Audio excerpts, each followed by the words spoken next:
Então vamos logo antes que acabe a bateria logo, né? Bateria não, a memória. Tá acabando a memória. Então olha que interessante. Então fiz os negócios, fiz isso aqui. Sim, a última posição da cabeça, né? Que eu vou ver justamente segurando o braço e que posição da cabeça ele deixa. Se ele fica completamente para trás, formando mais de 270 graus, pontua o mínimo possível. Se ele fez um pouquinho assim, deixou reto pelo menos, aí 180, 270 a gente vai. Se ele deixou aqui já posicionado entre 90 e 180, aí eu já pontuo o máximo. Se ele já está conseguindo manter a posição bem tranquilo, aí ele já está mais velho aí, abaixo de 90.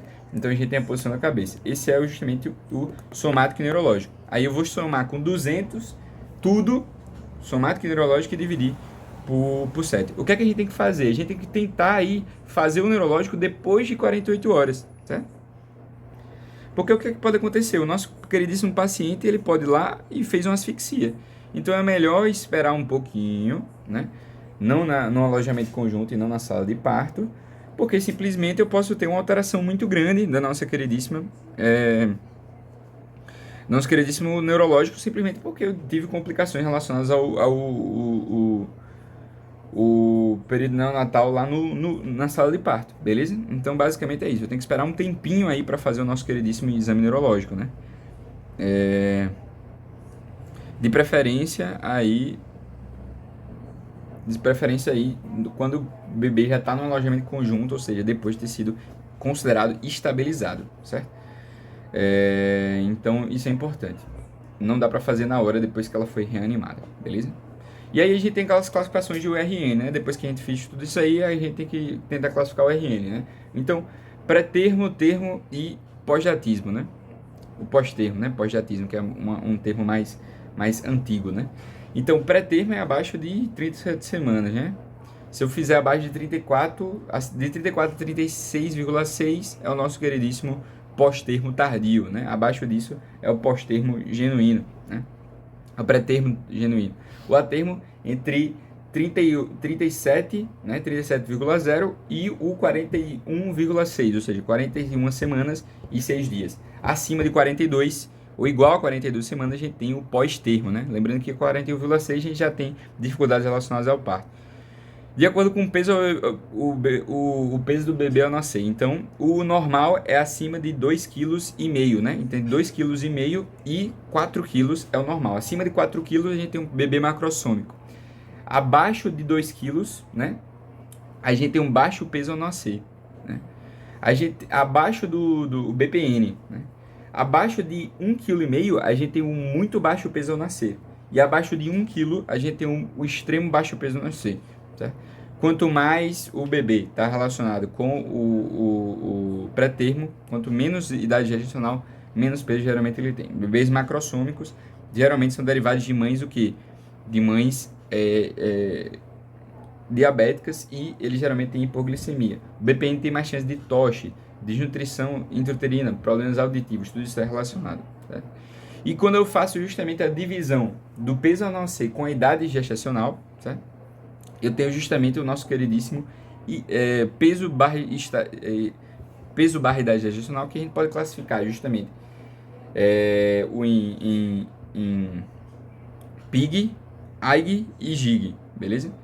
Pequeno para a idade gestacional, adequado para a idade gestacional e grande para a idade gestacional. A gente está falando justamente aí do peso em relação à idade gestacional. Então, se eu tenho um bebê PIG, quer dizer que ele está abaixo do percentil 10 dessa divisão. Percentil 10 justamente é aquela na curva de normalidade, beleza? Dentro do percentil 10 e percentil 90, a gente está adequado para a idade gestacional. Peso adequado para a idade gestacional. E grande para a idade gestacional, a gente tem o bebê GIG, né? Então, quanto mais, geralmente a mãe é diabética, a gente tem mais chance de ter um bebê GIG e macrossômico, né? Acima de 4.000 para a idade gestacional. 4.000 gramas, certo? E aí, para finalizar, a gente tem que conceituar o crescimento intrauterino restrito, que é justamente o CIO. O que é o CIO? É todo aquele bebê que teve um agravo durante a gestação. Se esse agravo ele se posicionou lá para o início da gestação, no momento em que estava tendo multiplicação das células, todo bebê vai ser afetado ao longo de toda a gestação. Isso aí são as infecções congênitas, as lesões e os problemas genéticos, né? Infecções congênitas e problemas genéticos. eles vão atuar antes do último trimestre, né? No momento em que está tendo multiplicação, e aí todo bebê vai ser pequeno, vai ser baixo peso ao nascer. Se eu tenho justamente uma insuficiência placentária, por exemplo, que geralmente ataca no terceiro trimestre, eu não vou ter uma lesão na multiplicação celular, e sim no crescimento celular, na hipertrofia celular. E aí o crânio geralmente já vai estar bem desenvolvido nessa hora. O que é que vai acontecer? O nosso querido bebê vai se apresentar com um crânio maior do que o corpo, certo?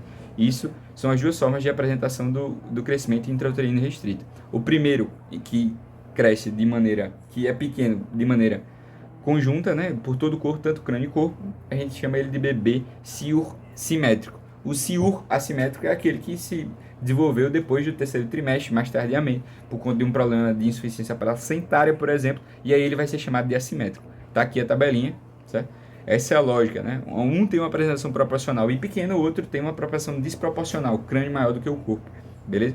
Então esse é o raciocínio, esse é o chamado bebê Siur, certo? Só relembrando, macrossômico, 4.000.